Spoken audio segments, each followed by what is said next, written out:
This interview is part of the Living Legends collection of the Oklahoma Historical Society. It is an interview with Mr. Lee Boerstler, interviewed by Rolland Kerns on March 28, 1972 in Henryetta, Oklahoma. It is being copied for inclusion in the permanent collection of the Oral History Program on March 16, 1990 by Joel Todd. This is Rolland Kerns interviewing Mr. Lee Boerstler in Henryetta, Oklahoma on March 28, 1972.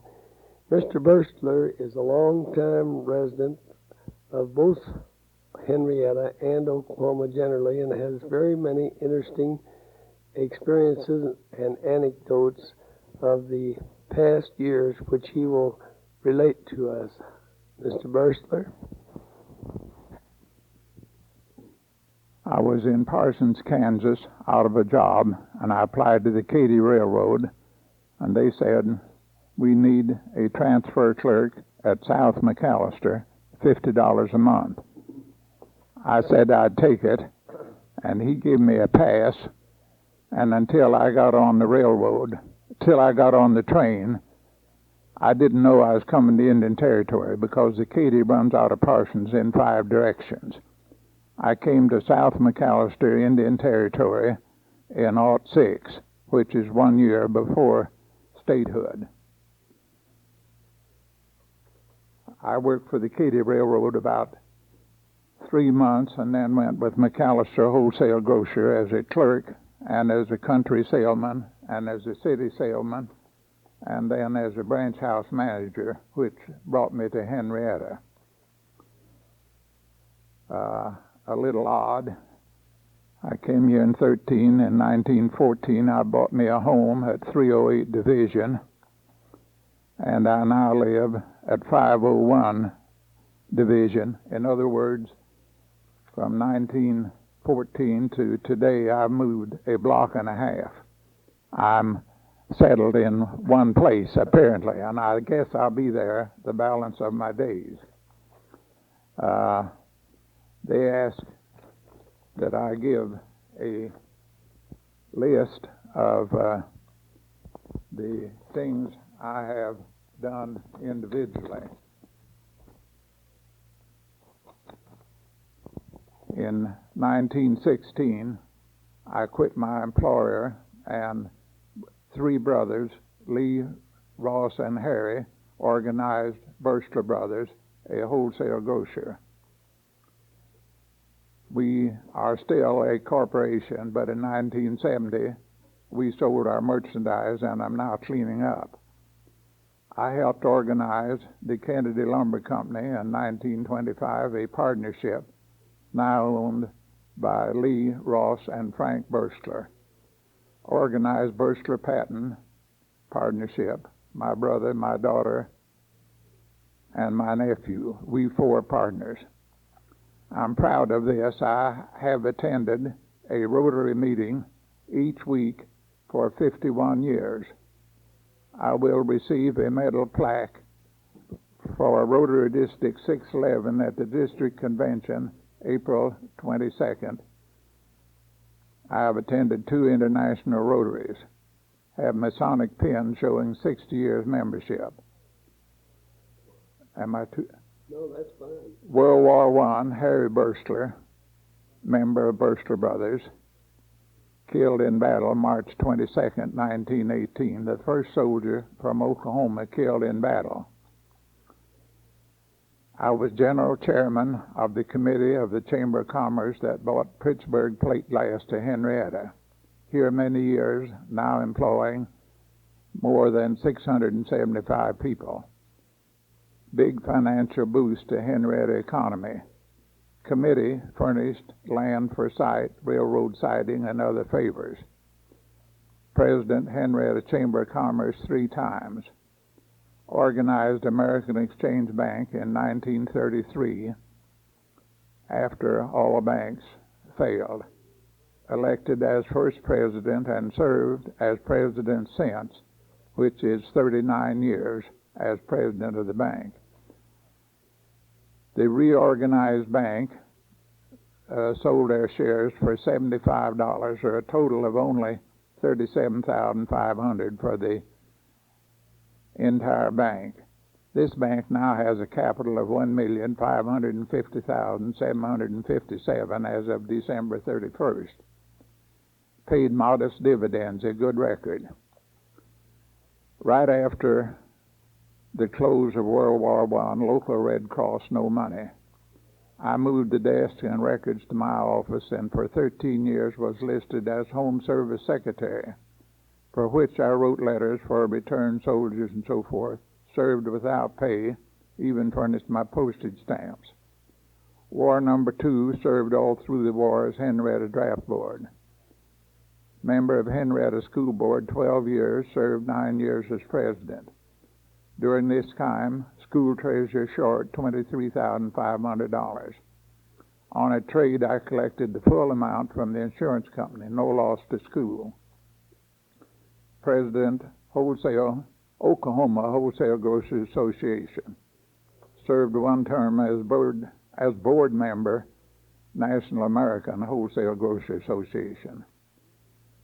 Chairman of committee that arranged for National Guard Armory, furnishing land, arranged grading of land, utilities, and so forth. This necessary for a building paid for by the state.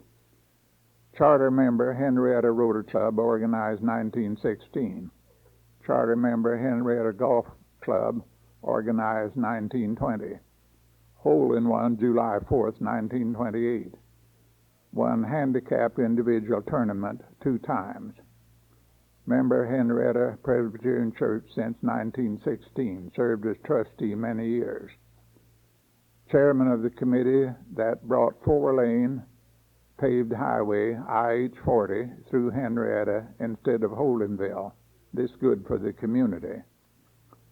One of a committee of 3 that arranged for CC Camp and a park of 640 acres, 1.5 miles south Henryetta, without 1 cent to the taxpayer.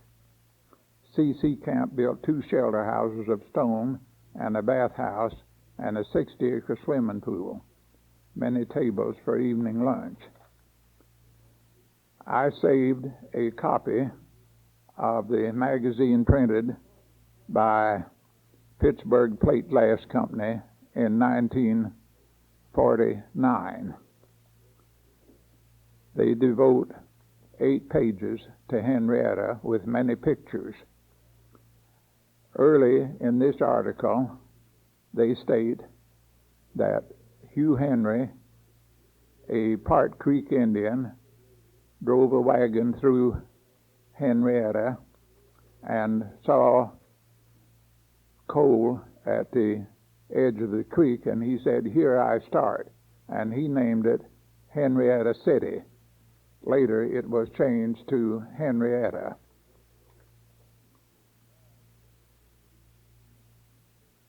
This is a wonderful article on Henryetta and its good qualities. Let's stop for a minute.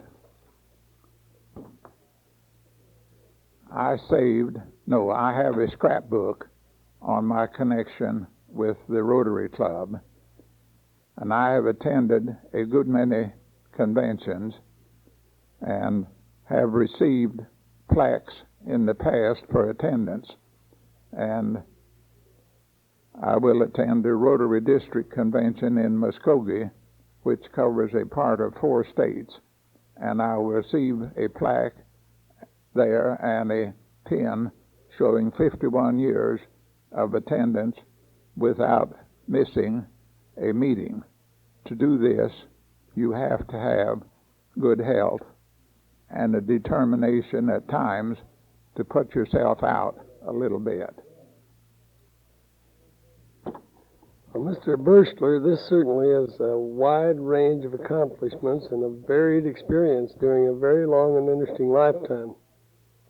What would you say is the most outstanding event that has occurred in Henryetta during your long residence here?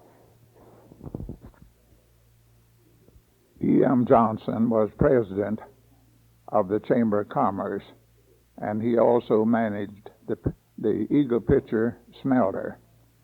When we had prospects to bring the Pittsburg plate glass to Henryetta, he said he had no time. He must operate the smelter, and he appointed Lee Boerstler general chairman, and Lee Boerstler was to pick his own committees. We raised enough money in a small town to buy the site, and we arranged for 3/4 of a mile trackage on the land, which was against the rules, and some other benefits, and the Pittsburg plate have operated almost continually since that time, and now employ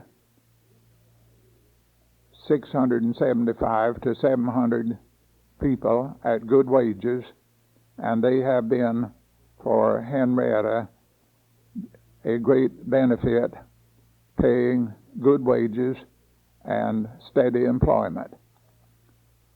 We must have corporations because without them we cannot furnish jobs. We must keep industry going enough to give jobs to our returning servicemen, also to the young men of this community who are now graduating into manhood. I think the bringing of the Pittsburg plate glass to Henryetta was our big accomplishment. Well, Mr. Boestler, you mentioned that you came to Oklahoma in 1906, and that eventually you, in not too many years, became associated with the wholesale grocery business, I believe.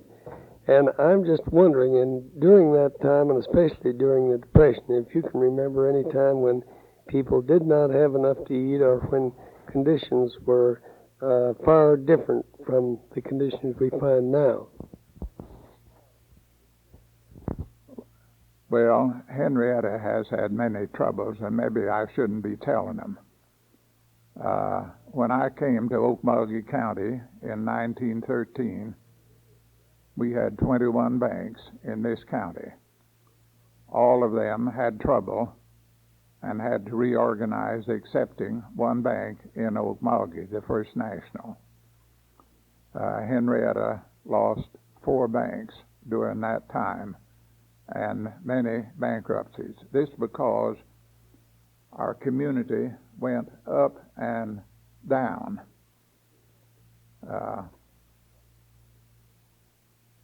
But Henryetta is now in good shape and going forward, although not as many population as it was once. Henryetta founded on coal. At the time of World War I, 1918, Henryetta had 44 mines, coal mines, most of them small. The coal mines largely financed out of McAlester, Oklahoma, and Pittsburg, Kansas. At that time, following World War I, the U.S. government shipped a lot of coal to Europe for which we asked no pay, and the mines worked extra good. I saved a book on Henryetta, and I'll give you some experts out of that. I'll stop a minute so you can ask another question. I saved a Henryetta directory published 50 years ago this year. Not much importance, excepting I should like to compare some items 1922 with 1972. In 1922, this directory showed 21 coal mines. Today, none. They showed 9 drugstores. Today, 3. Retail grocers, 56. Today, the telephone directory shows 14. Men selling insurance, in 22 was 42. Today they're 11. Lawyers were 17, and today they're 5. Physicians were 18, and today they're 5. Restaurants 33, and today 16. But that's not as bad as it sounds, because now Main Street is prosperous. Many people in Henryetta own their own homes. Both banks are increasing each year in their deposits. And we look to the future with confidence. Mr. Boestler, in your long years in Henryetta, have you ever known times when there would be either a food or a water shortage or any violence in Henryetta? I'm not sure about the date, but prior to 30, we had a very, very bad drought, and people out in the country were really hungry. A holiness preacher in Dewar, 3 miles east of Henryetta, took advantage and went down to City Hall and organized a march for food, displaying a large American flag, and they marched down Main Street and pillaged one grocery store. Then the sheriff from the county seat come and stopped it. However, the Salvation Army promptly began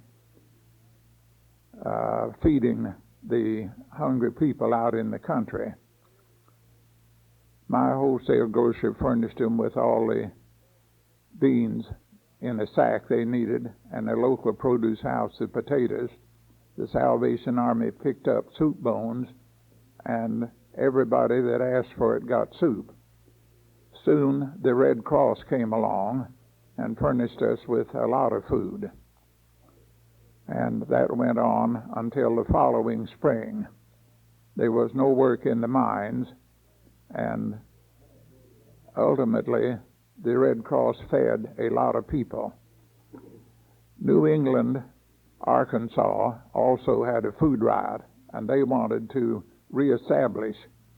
So in the following spring, after vegetables were good, they organized a convoy of 16 trucks to come to Henryetta.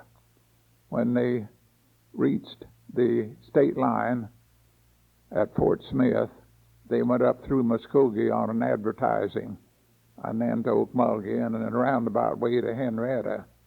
Painted on the sides in big letters, they had food for the starving Henryetta miners. They brought us lots of home canned food, but their roasting ears, being picked a little too long, were not good, and some of their home canned foods was not good. The mayor, not practical, sent them to the hotel, 42 men, and that bill has not been paid. Later in the spring, the Red Cross asked us to stop the program because we were having a good crop. And a lot of people were very much put out with me. We started out managing this with the head of the American Legion, and he ran a retail automobile outfit, and the poor people crowded down to him until he couldn't operate, and he resigned. Probably an error. I took charge, and I rented a house, an empty store building on Main Street, and put a lady in it. And I come there from 10 to 11. I wouldn't let him come to my warehouse. And we got along in good shape. Well, Mr. Boestler, I know that in every family there's a family skeleton, and in every town there's bound to have been some history of violence or disagreeable things, regardless of how nice the town is. And I know in every town there's a certain amount of entertainment of different kinds. I know personally that there have been in Henryetta because in 1921, 2, and 3, I used to come over here and play dances myself. Could you comment on these two aspects of Henrietta's life? I come here in 1913, and about 5 years prior to that, before I came, but well documented to me, we had about the usual amount, maybe 20% of Negroes lived in Henryetta and worked in the coal mines. A Negro man rented a team of horses in the summertime when it was hot. He drove them too far and too fast, and in the evening he brought them back to the livery stable covered with sweat and lather where the harness touched them. A good livery stable man looks after his horses, and the livery stable man give him a cussing, and the Negro killed the livery stable man, and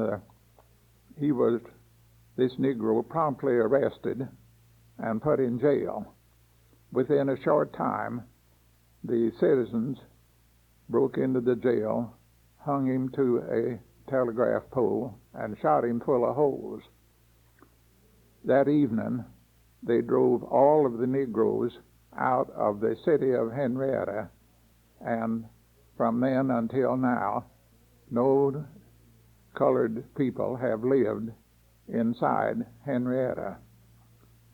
Our school district runs out in the country, and some Negro farmers have come to school without trouble. A small number of Negroes work in the work in the Pittsburg Plate Glass Company, but they live either out in the country or in surrounding towns. We have tried at times to open up Henryetta, but have failed. How about the entertainment? What were the chief forms of entertainment throughout the years? I'm sorry. I have done nothing but work day and night, and I know very little about entertainment, so I'm not going to answer your question. Mr. Boestler, in your memories of Henryetta, could you give us any incidents that concern the original natives here, the Indians? Since I have lived in Henryetta since 1913, we've had no Indian trouble.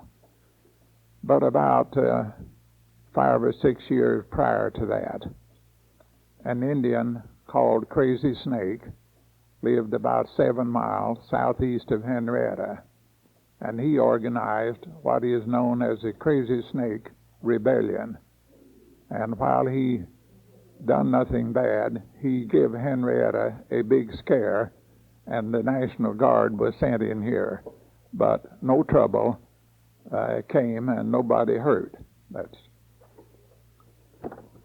Mr. Boestler, the name Jackson Barnett is frequently associated with Henryetta. Could you tell us a little bit about his life and experiences? Some of this is hearsay.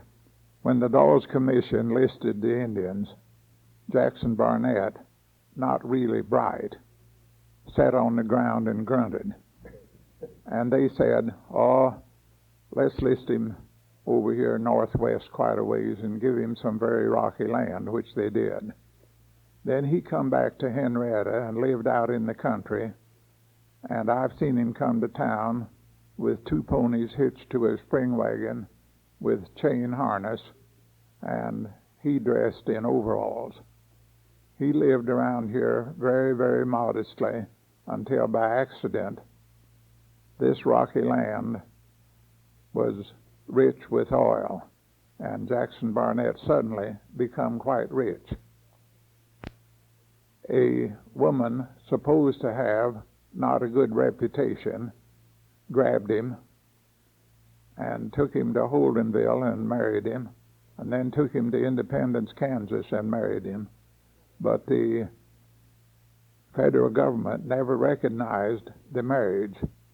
She later took him to California, and when he died quite rich, she received none of the money, but people from many, many states come in and made great claims to this several $1 million worth of assets, and it was in the court many years.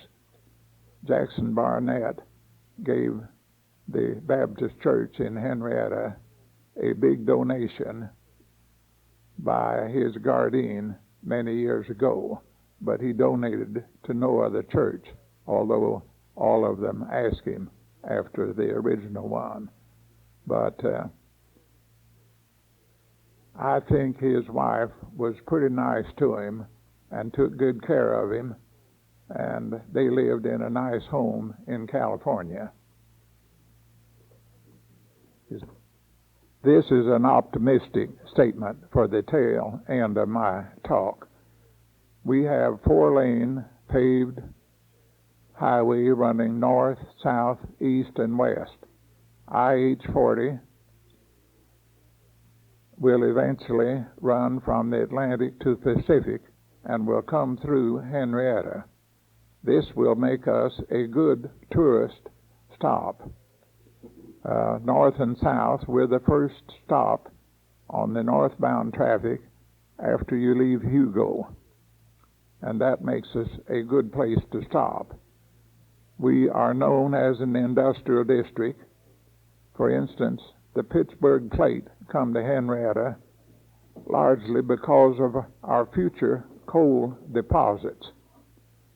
A big company has accumulated leases on 5,000 acres of land north and west of Henryetta, and they are still paying $1 an acre royalty. I know that no big company would pay that royalty if they didn't intend to use it someday. And coal has been developed, and we are sure that from Henryetta west, we have as good coal as was originally mined in the Creek mine, which was our best mine. And it's about 3 feet and good coal. And someday we'll have an all-electric mine, push button, that will dig coal, ship it by railroad to Muskogee, where with a machine they will pick it up and dump it into a barge and ship the coal south. I look for this to happen for sure in the next 10 years, because we read in the paper that we are running out of fuel for energy, and energy is necessary.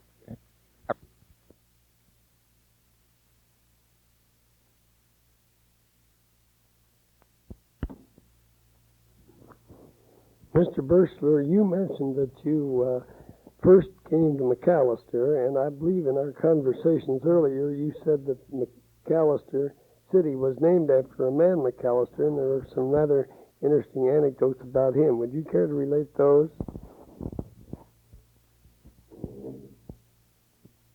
McAlester was named for a man named J.J. McAlester, who married into the Choctaw Nation and operated a general merchandise store in what's now North McAlester.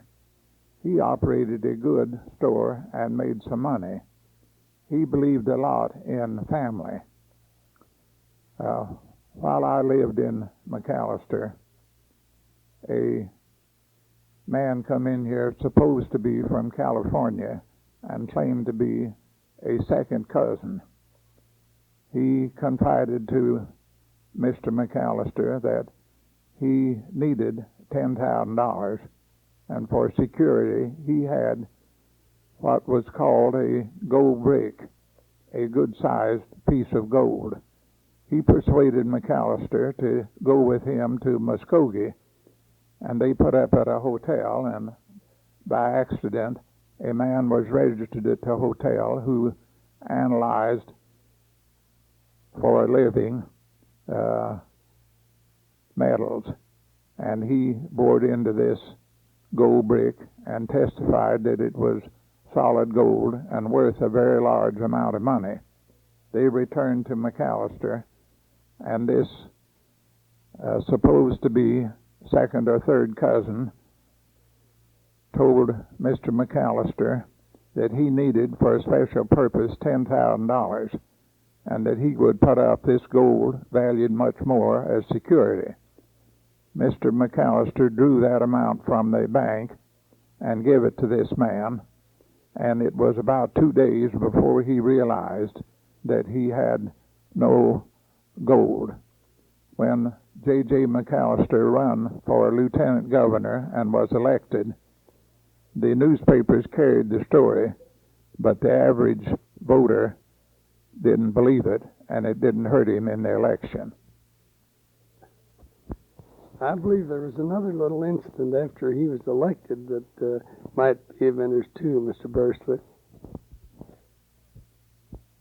McAlester had a lot of special friends. He believed in friends. When he was lieutenant governor, the regular governor left town for a day, and a lot of lawyers went over, and J.J. McAlester, as lieutenant governor, signed a large number of pardons. I couldn't give you the number, but it was a large number, and the good people told the present governor that under no circumstances was he to leave the state again because McAlester would favor his friends. Nobody ever accused McAlester of receiving any money for doing this, but he did believe in friendship, and he was letting go friends or the attorneys who were his friends who represented these people. And McAlester thought he was doing justice.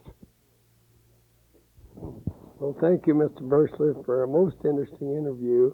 This is Rolland Kerns at McAlester, Oklahoma on March 28, 1972, signing off the interview. Yeah. Pardon me, Henryetta. Right.